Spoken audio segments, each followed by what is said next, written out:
Hello दोस्तों, जय हिंद। आप सभी का हमारे शुक्ला ग्लोबल इंस्टीट्यूट में एक बार फिर से स्वागत है। आज हम बात करने वाले हैं किसी भी तत्व का चार्ज कैसे निकाला जाता है। तो हमारे पास ये फर्स्ट वर्ग है, सेकंड वर्ग है, ये थर्ड है, फोर्थ है, फिफ्थ है। तो देखते हैं हाइड्रोजन, सोडियम, पोटेशियम, रेडियम, ऐसे ही बहुत सारे तत्व लिखे हुए हैं। अब हाइड्रोजन का परमाणु क्रमांक 1 होता है, सोडियम का 11 होता है। ऐसे तत्वों का परमाणु क्रमांक बढ़ता जाएगा ऊपर से नीचे की ओर। अब देखते हैं हाइड्रोजन का परमाणु क्रमांक 1 होता है, तो परमाणु क्रमांक 1 होता है तो देखो परमाणु क्रमांक 1 तो इसके ऊपर एक ही चार्ज आएगा क्योंकि इसके पास परमाणु क्रमांक 1 है। और बात करते हैं सोडियम की। सोडियम में क्या विशेष बात है, सोडियम का परमाणु क्रमांक 11 है। अब इसका जब इलेक्ट्रॉनिक विन्यास करते हैं तो 2,8,1 शायद आपको ये पता होना चाहिए। तो बाद में बाह्यतम कोश में कितने इलेक्ट्रॉन गया, 1। इसीलिए इस वर्ग के सभी तत्वों के ऊपर +1 चार्ज शो करता है। अब हम बात करने वाले हैं बेरियम। बेरियम की बात करते हैं। बेरियम का परमाणु क्रमांक, बेरिलियम का परमाणु क्रमांक क्या होता है, 4 होता है। अब 2,2 मतलब पहले में 2 इलेक्ट्रॉन, बाद वाले में 8 होने चाहिए, लेकिन कितने जा रहे हैं, 2, क्योंकि हमारा परमाणु क्रमांक कितना है भैया, 4। तो बाह्यतम कोश में कितने इलेक्ट्रॉन गया, 2 गया। इसका मतलब इन सारे तत्वों की संयोजकता क्या आएगी, एक और दिखा देते हैं मैग्नीशियम का। मैग्नीशियम का परमाणु क्रमांक 12, 2,8,2। इसके मतलब इसमें भी बाह्यतम कोश में कितने इलेक्ट्रॉन गया, 2। इसका मतलब इसमें भी +2 आएगा। इस प्रकार हम इस सारे तत्वों के ऊपर +2 चार्ज ही आएगा। अब बात करने वाले हैं बोरान। बोरान का परमाणु क्रमांक होता है 5। अब देखते हैं 2,3। इसके बाह्यतम कोश में 3 इलेक्ट्रॉन गया, इसीलिए यह +3 चार्ज शो करता है। अब बात करते हैं एल्यूमिनियम, दिखा दें आप लोगों को, 3 यानी Al। अब देखते हैं 2,8,3, 8 2 10 3 13। इसके बाह्यतम कोश में कितने इलेक्ट्रॉन गए भैया, 3 इलेक्ट्रॉन।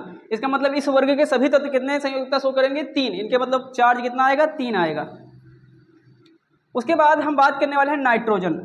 नाइट्रोजन का परमाणु क्रमांक होता है भैया 7। अब देखते हैं पहले में 2 और दूसरे में कितना रहा, 5। अब इसको 5 तो आ रहा है, लेकिन 5 किसी की संयोजकता होती नहीं है। अब इसको 5 नहीं होती तो फिर क्या होती है, उसके बारे में देखो। इसको ज्ञात करने का 2 तरीका है। 2 तरीका है। पहला कि तो आप 8 में से 5 को माइनस कर दो तो कितना आएगा, 3। मतलब इसकी संयोजकता कितनी हो जाएगी, +3। या फिर ऐसा ना करो तो पहले क्या करो, एक गोला बनाओ, उसमें 4 जगह इलेक्ट्रॉनों को भर दो। जितने बाह्यतम कोश में इलेक्ट्रॉन गए हैं, 4 इलेक्ट्रॉन शिफ्ट हुआ, बचा कितना, 1। तो 1 फिर कहाँ देते हैं, दोबारा स्थिति पे लिख देते हैं। अब बच कितना रहा, 1 2 3। मतलब ये तो युग्मित है, लेकिन ये 3 अयुग्मित है, और जो अयुग्मित है यही इसकी संयोजकता हो जाती है। तो अब आगे बात करने वाले हैं भैया ऑक्सीजन के ऊपर। ऑक्सीजन हमेशा कैसा दिखाता है, -2। इसके ऊपर माइनस चार्ज होता है, ठीक।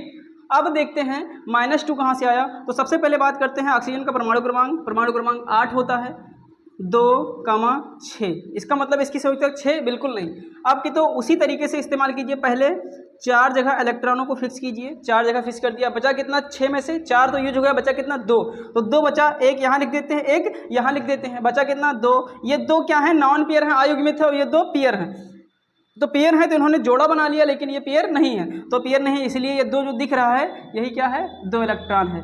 और माइनस कहाँ से आया, क्योंकि ऑक्सीजन एक अधातु है। तो इस प्रकार हम किसी भी तत्व के ऊपर चार्ज ज्ञात कर सकते हैं। अब आपके मन में आएगी, सर जी ये बता दिया, इसको कैसे ज्ञात करें। तो हम लोग तुम लोगों को एक घटना सुनाते हैं। जैसे किसी ने कहा कि तुम्हारा क्या नाम, किसी ने कहा पचई। क्या कहा, पचई। कहीं पापा का नाम, कहीं छठई। तो हम अनुमान लगा लेते हैं कि बाबा का नाम सतई रहा होगा। तो आपको हमारी ये ट्रिक कैसी लगी, ये कमेंट बॉक्स में जरूर बताइएगा। और इन तत्वों का संयोजकता यानी चार्ज हमें कमेंट में लिखकर जरूर बताइएगा। तो आज के लिए इतना ही, कल फिर मिलते हैं नेक्स्ट वीडियो में। जय हिंद।